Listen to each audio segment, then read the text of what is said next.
Olá pessoal, tudo bem? Bem-vindos a mais um vídeo, a mais uma aula aqui, né? E hoje nós vamos falar das virtudes morais infusas, que tem alguma diferença, né, das virtudes teologais, e uma delas é o objeto, né? O motivo é o mesmo, o motivo formal é Deus, porque assim elas se diferenciam das virtudes adquiridas correspondentes, que é aquelas que as pessoas podem adquirir pelo hábito, né, pela força da vontade, mas não se ordenam para Deus. Então, elas não são virtudes sobrenaturais, elas não contam como caminho de santificação, certo?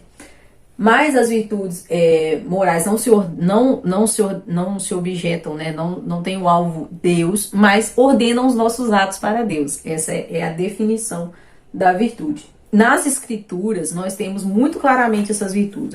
Achei muito interessante essa parte. Elas são 4, tá? Olha só como que é bonito esse texto em Sabedoria. Eu acho que é Sabedoria, de Salomão 8:7. É porque eu tô me acostumando ainda com a anotação católica da Bíblia. E se alguém ama a justiça, saiba que são frutos da sabedoria as virtudes. Ela ensina a temperança e a prudência, a justiça e a fortaleza, que são os bens mais úteis na vida. Olha só, são os bens mais úteis na vida. E os filósofos pagãos, eles já conheciam essas virtudes como naturais e falavam dela como dobradiças, né? Então os filósofos chamam essas virtudes de dobradiça, que a palavra é cardo. Por isso que a gente chama de virtude cardeal. Mas é no sentido de dobradiça, porque a nossa vida gira em torno dessas virtudes, a nossa vida moral gira em torno dessas virtudes, tá bom? Elas são operativas, diferente das teologais. Essas daqui é trabalho. Essa aqui é para trabalhar, para botar em prática. Você precisa delas para poder viver a sua vida de santidade. Então elas precisam crescer, elas precisam ser colocadas em prática. Elas crescem na ação do dia a dia, entendeu? Um pouco diferente das teologais, né, que modificam a nossa natureza, né, fé, esperança e caridade. Essas vão modificar as nossas atitudes, as nossas ações, certo? Elas também são infusas, tá? Elas vêm com o batismo, com a confissão, elas vêm com a crisma, elas vêm com a eucaristia, elas vêm com todos os sacramentos. Então você pode buscar fortalecer essas virtudes pela vida sacramental. Isso a gente já tá batendo tem bastante tempo, não tem como ter vida santa, né? Não tem como nos santificar sem a vida sacramental, né? Sem buscar aí os sacramentos. E essas virtudes, elas se perdem com o pecado mortal. Elas se enfraquecem muito com o pecado mortal. Então, sair do estado de graça é ter que recomeçar uma grande jornada, né? De fortalecer novamente. É aquela questão, né? Se você se chafurda nos vícios, como você vai fortalecer as virtudes? Tem que ter esse cuidado. Então a gente vai ver agora uma por uma, tá bom? Então a gente vai começar pela prudência, depois a gente vai para justiça, depois para fortaleza e depois para temperança. E aí a gente termina a aula, tá bom? Vai ser rápido, não vai demorar muito, tá? Vamos passar uma por uma. A prudência. Qual é a definição de prudência? Vamos ver aqui a definição do livro. É uma virtude especial infundida por Deus no entendimento prático para o reto governo das nossas ações particulares ordenadas a um fim sobrenatural. Todas elas vão ter essa definição básica, né? São ordenadas para um fim sobrenatural, são ordenadas para Deus, tá? São ordenadas para a santidade, para a eternidade. Quando ele fala assim, que é uma virtude especial infundida por Deus no entendimento prático, ele está fazendo diferença do entendimento especulativo. O que isso quer dizer? O entendimento especulativo é aquele entendimento teórico sobre alguma coisa, tá? Teórico sobre o que seria a maternidade, a teoria do que seria o casamento, a teoria do que seria a honestidade, a paciência, todas essas coisas nós temos uma visão, um entendimento teórico. Mas existe a prática. Então, quando é que você vai realmente agir de forma prudente? Só quando você tiver que colocar essas outras virtudes em prática, né? Então, por exemplo, você tem ali uma situação de doença.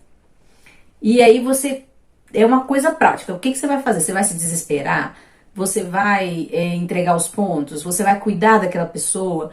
O que você vai falar com uma pessoa que está doente? O que você vai falar com uma pessoa que perdeu um ente querido? Gente, é na hora, é na prática.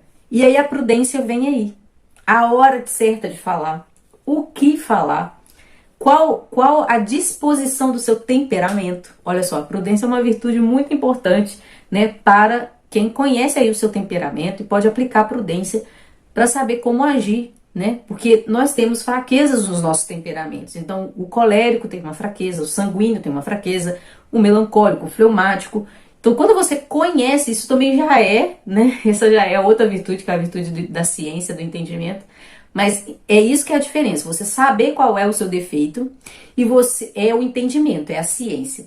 E a outra é a prudência. Como que você vai agir para não cometer os erros do seu temperamento? Já é a prudência, tá vendo? É uma coisa prática, entendimento prático. Que maravilha, né? Nós precisamos de muita prudência, principalmente, criação de filho. Precisa de prudência. E aí, como que nós devemos evitar os pecados contra a prudência? Né? Nós já falamos aqui, a prudência vai te ajudar a colocar em prática todas as virtudes, para você não exagerar, para você não faltar com alguma virtude. Então, quais são os cuidados que a gente tem que tomar? O primeiro cuidado para nós que estamos na caminhada da santidade é não voltar ao pecado mortal, porque aí você tem que começar tudo de novo, né? Então, não vamos perder a prudência, vamos trabalhar para não cometer o pecado mortal. E aí, tem uma outra questão também, que é agir com calma. Já que a gente precisa ser prudente, a gente precisa pensar no que a gente está fazendo, né? No que a gente vai falar, no que a gente vai fazer. E se você ceder ao ímpeto, não dá nem tempo de você ser prudente. Então, a gente precisa ter muita calma, muita calma. E isso é até assim, ficar um pouco mais lerdo, né? Você sanguíneo, você colérico, né? Para você ser prudente, você precisa de um pouco de um freio, para dar tempo dessa virtude, do Espírito Santo mover essa virtude dentro de você, certo? Preservar os bons, perseverar nos bons propósitos. Isso aí é uma coisa interessante, você tem uma meta, você tem um propósito, você tem um trabalho, você tem um apostolado, você tem alguma coisa que você tem de bom, que você colocou na sua vida como meta, você persevera nele, porque aí a prudência, você vai estar sempre usando a prudência, você vai estar sempre acionando essa virtude para você fazer aquilo de melhor. E isso você vê, gente, para quem é casado é muito fácil. Você tem aí o seu propósito é ser uma boa esposa, tá? Então vamos lá. Esse é o meu bom propósito. Eu tenho que manter, eu tenho que perseverar nisso. Todo dia eu tenho que ser uma boa esposa. E aí você vai sendo prudente, porque vai aparecer problema, isso aí é certo. Você é solteiro, você tem um bom propósito da castidade, você tem um bom propósito da preparação para a sua vocação, você está aí caçando a sua vocação. Tem muitas oportunidades para você ser prudente. Mantenha o bom propósito, tá?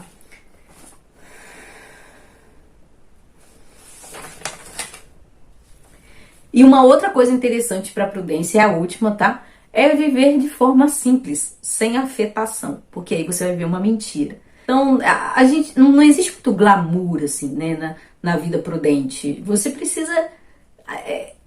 A própria prudência vai te levar a ser humilde, a viver de forma mais simples. E quanto mais afetado você é, quanto mais glamour você quer colocar em volta de você, mais você vai ter que agir com ímpeto, mais você vai ter que abrir desculpas para os seus bons propósitos. Então, você pode começar a trabalhar para coisas que não estão no seu propósito.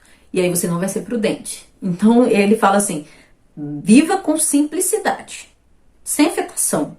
Tá? É o equilíbrio. Por exemplo, gente, um exemplo que tá muito na voga aí, né? Que é a questão da abertura à vida. Então, é um bom propósito. Só que você não pode se afetar com isso.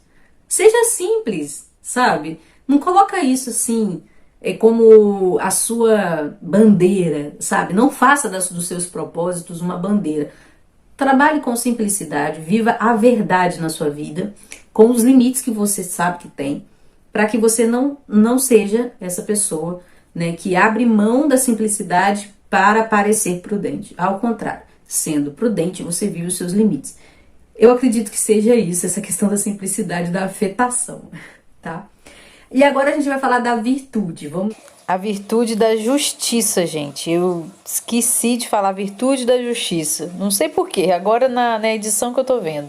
Olha que interessante. É a vontade constante e perpétua de dar a cada um o que lhe corresponde estritamente. Gente, é muito interessante. Porque nós temos nas escrituras um texto de Mateus 5:6 que diz o seguinte: bem-aventurados os que têm sede de justiça. Mas o que é isso?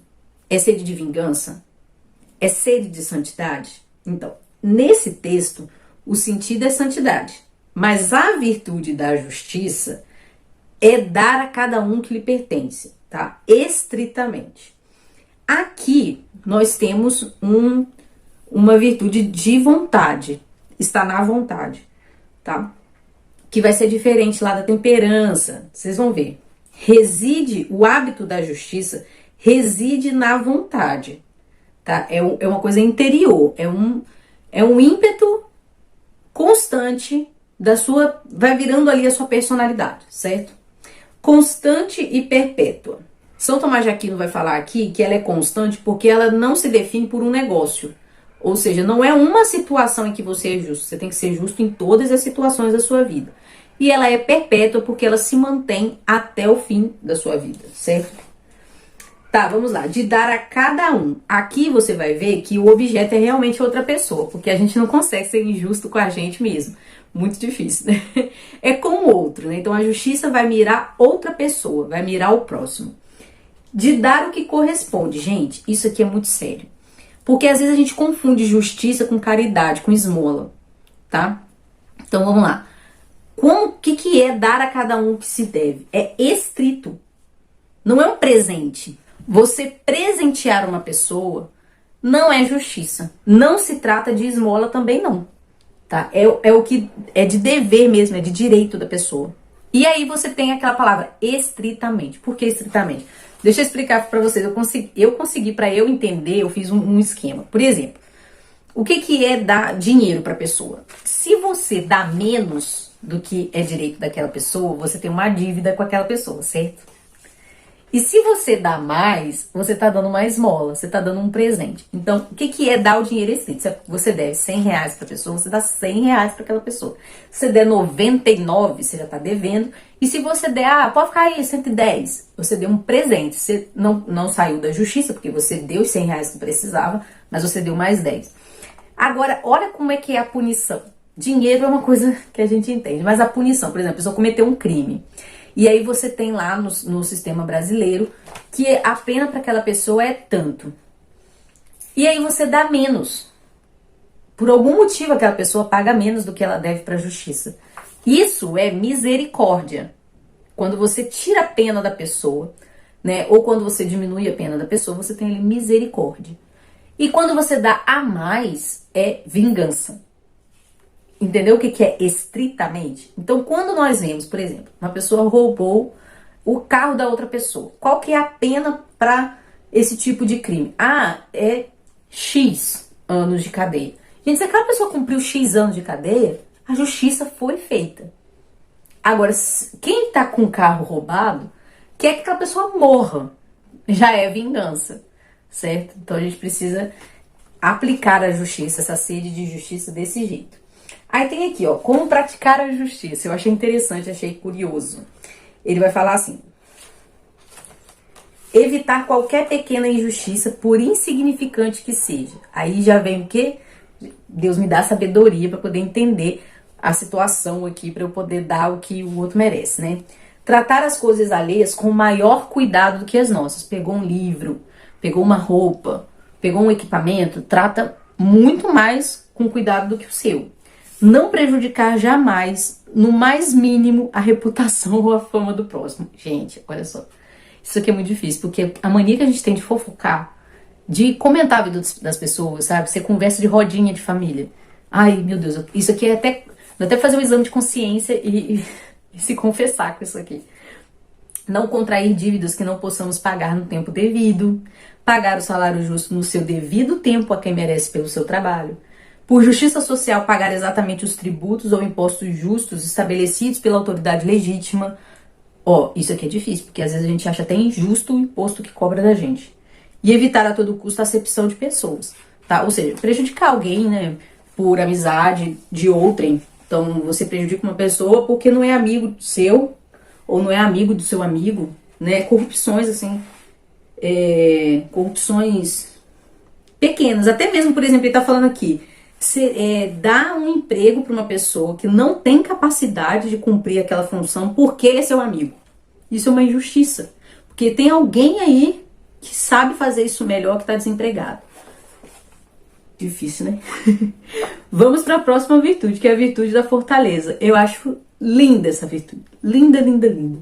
Vamos lá. Qual a definição da fortaleza? É uma virtude cardeal, infundida com a graça santificante, que enaltece o apetite irascível e a vontade para que não desistam de conseguir o bem árduo ou difícil, nem sequer diante do máximo perigo da vida corporal. Aqui já é diferente.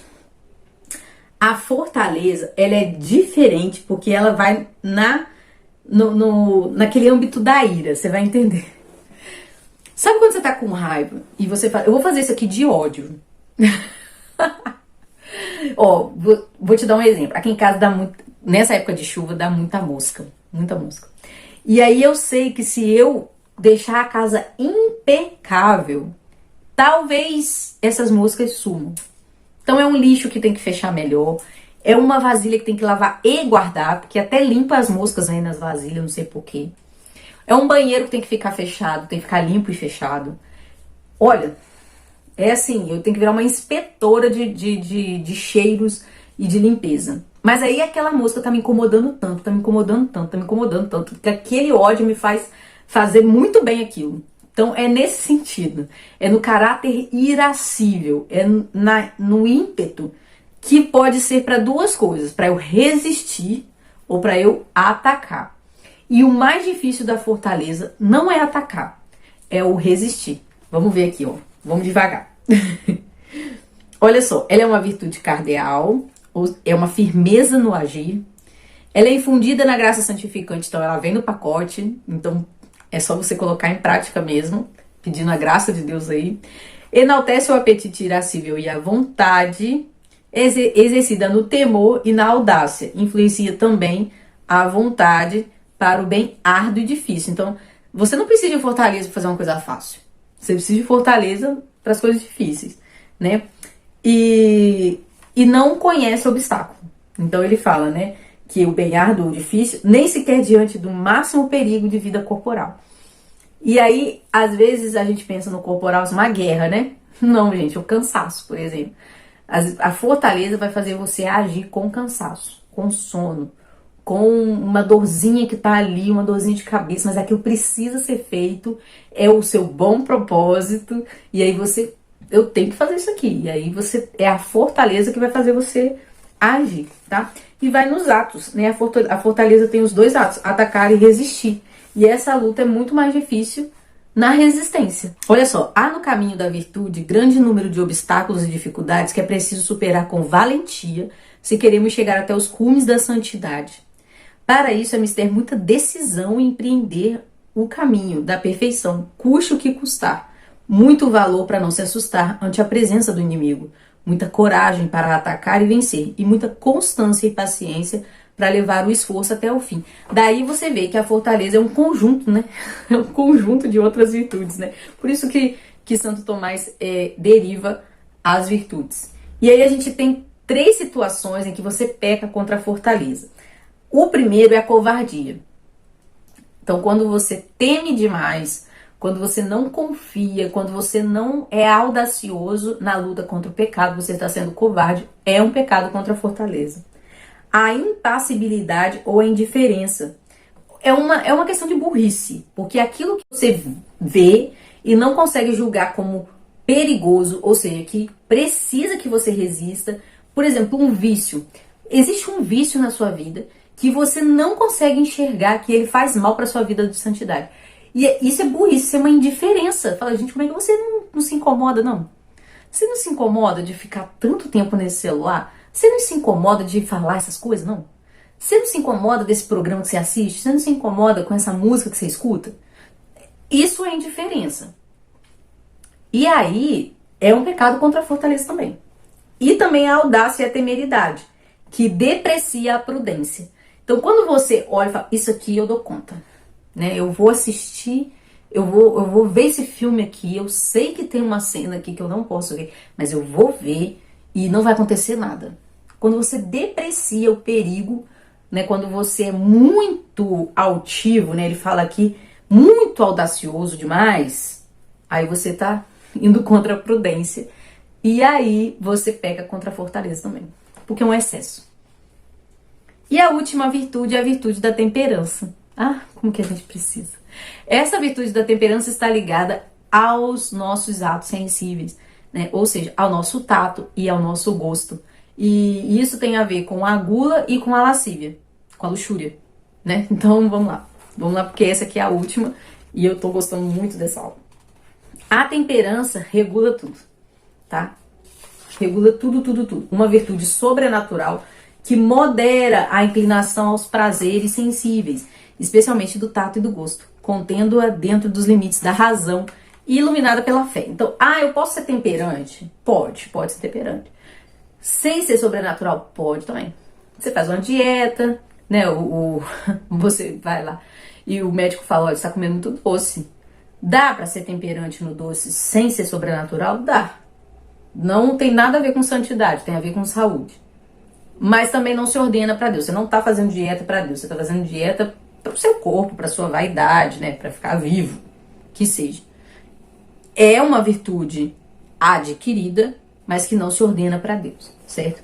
E como que é a temperança ordenada para Deus? Por que ela é importante? Vamos lá. Essa é uma coisa, tá? Eu grifei aqui, é um texto enorme, eu vou tentar resumir para vocês. Quando Deus nos fez e colocou em nós a questão da nutrição e a questão da procriação, o que ele fez? Ele juntou aos atos de comer e ao ato da procriação prazer, deleite. E isso é uma graça muito grande, né? É muito bom que junto com a sobrevivência e com a nutrição eu tenha prazer. Mas, o que acontece? Como o prazer vem da nossa própria natureza, ou seja, esse prazer é natural, nós em estado de queda podemos deturpar esses prazeres. Então, o deleite pela comida pode ser muito maior do que o normal, né? Então, a gente pode querer só o deleite. Então, a gente come o que não presta e morre por comer, morre pela boca. E também a gente pode querer só o deleite da procriação e eliminar a procriação, eliminar, né, as responsabilidades de ter um filho. E aí você se fecha a vida e fica só com o sexo. Com outra pessoa, sozinho, com animais, né? De forma que você tem pessoas que têm uma doença, que só vive para isso, só pensa nisso, que não consegue nem trabalhar porque está envolvido com pornografia, está envolvido com mulheres de programa, com homens de programa, e gastam todo o dinheiro com isso, enfim. Então a temperança é exatamente para isso, para que nós possamos viver os deleites sem pecar contra o nosso próprio bem físico. Olha só, tal é o papel da temperança infusa. É ela que nos faz usar do prazer para um fim honesto e sobrenatural, na forma assinalada por Deus a cada um segundo o seu estado e condição. E como o prazer é em si mesmo sedutor e nos arrasta facilmente para além dos limites justos, a temperança infusa inclina a mortificação, inclusive de muitas coisas lícitas, para nos manter afastados do pecado e ter perfeitamente controlado e submetido a vida passional. Então, olha só, por que nós fazemos jejuns? Por que a igreja fala pra gente fazer abstinências toda semana? A gente faz abstinência de carne, aí quando vem a quaresma a gente faz abstinência de alguma outra coisa que seja... Gente, pra mim fazer abstinência de carne não é difícil. Agora tá sendo que eu tô grávida, que eu preciso comer carne. E aí eu tenho que fazer outra coisa na sexta-feira. Mas na quaresma, por exemplo, eu não vou estar grávida. Vou estar amamentando. Mas uma coisa que eu sou apaixonada, que eu não gosto de ficar sem, é o pão. Abstinência de pão. Aí por que você tem que fazer abstinência de pão? Porque você vai treinar o seu corpo a se abster de outras coisas sensíveis, certo? Então, a intemperança não vem nas grandes coisas logo de primeira, ela vem nas pequenas, tá? Então a gente tem assim, a intemperança, você transborda no uso, né? Você parte pro exagero no uso das boas coisas. Então, a gula e o sexo bestial, aquele que você faz só pelo puro prazer. E também tem a insensibilidade, quando você não se alimenta e quando você não tem desejo sexual. Então, essas coisas, quando você se abstém, né? Quando você tá aí casado, se abstém do sexo, tá errado. Por que você tá se abstendo? Aí que tá. Existem abstinências santificadoras. É um jejum, é uma abstinência parcial, é um jejum parcial que você faz. Mas para quê? Para o próprio Deus. Ou então eu posso ver no meu próprio corpo e falar, gente, estou engordando. Alguma coisa eu estou exagerando. Vamos lá, eu estou descansada demais? Estou comendo demais? Então eu vou fazer. Isso está errado. Não é assim que Deus quer. Porque Deus também está envolvido na nossa saúde. E aí você fala, aí tem gente que fala assim, mas se eu fizer dieta, Deus vai aceitar o meu jejum porque eu estou fazendo dieta? Ora, bolas, você está cuidando do seu próprio corpo. Ele não vai aceitar. É só você fazer isso para ele. Falar, Deus, eu estou gorda. Passei do limite em alguma coisa aqui. E eu vou consertar esse negócio, porque é uma desordem. Então, se você conserta uma desordem porque você quer agradar a Deus, você pode fazer dieta pra Deus, não tem problema nenhum, tá? É por isso que eu falo, é a questão da orientação. Se você orienta as suas atitudes para Deus, você está praticando a virtude. E a questão do sexo também, quando você quer fazer uma penitência, quando você quer guardar a sua virgindade, quando você quer ter um tempo de contemplação, quando você quer se consagrar a Deus.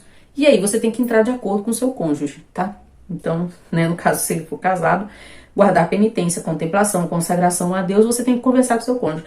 E se você é virgem e quer manter a virgindade, que seja para Deus, tá? Tudo correto. Isso não é pecado contra, né, contra a temperança. Mas agora, se você faz uma abstinência de comida, por exemplo, que você vai se matar, tá errado também, né? Esse é o pecado, né? Então tem que ter tudo uma temperança mesmo, o meio, né? A virtude está ali no meio. E o crescimento da temperança é exatamente você aplicar a temperança nas outras virtudes. Então, você pode ser paciente? Posso, mas até que ponto a paciência faz bem, né? Até que ponto, por exemplo, você está sendo paciente com seu filho, mas será que não tem uma hora que você tem que ser um pouco mais drástico? Não tem um castigo que você tem que dar? Não tem uma hora que você tem que dar um susto na criança para ver se a criança, por exemplo, ela tá indo colocar a mão numa panela quente. Não, vou ser paciente com meu filho. Benjamin, não, tem hora que você não pode ser paciente nesse sentido. Você tem que, Benjamin, tira a mão dele. Pronto, eu não fui paciente. Poxa, não é isso. Tô socorrendo meu filho, e aí você precisa dar um grito. A temperança é nesse sentido. Você vai aplicando a temperança em todas as virtudes da forma correta, pedindo prudência a Deus. Tá vendo como que a nossa vida gira em torno das virtudes cardeais? Você tem que ir colocando em prática cada uma delas juntas para você ter uma boa vida, uma vida orientada moralmente para Deus. Então é isso, gente. Essas foram as 4. Eu vou me abster de fazer a aula sobre o capítulo das derivações. Gente, são muitas derivações. Eu poderia fazer o quê? Um áudio capítulo. Ler tudo. Porque como eu faço resumo, não tem como eu resumir o resumo. Então são muitas derivações de Santo Tomás. Eu acho que eu não conseguiria passar isso a não ser lendo o capítulo. Então, vamos assim, se vocês quiserem, se vocês acharem que é necessário, eu faço um áudio, né? Um áudio lendo esse capítulo.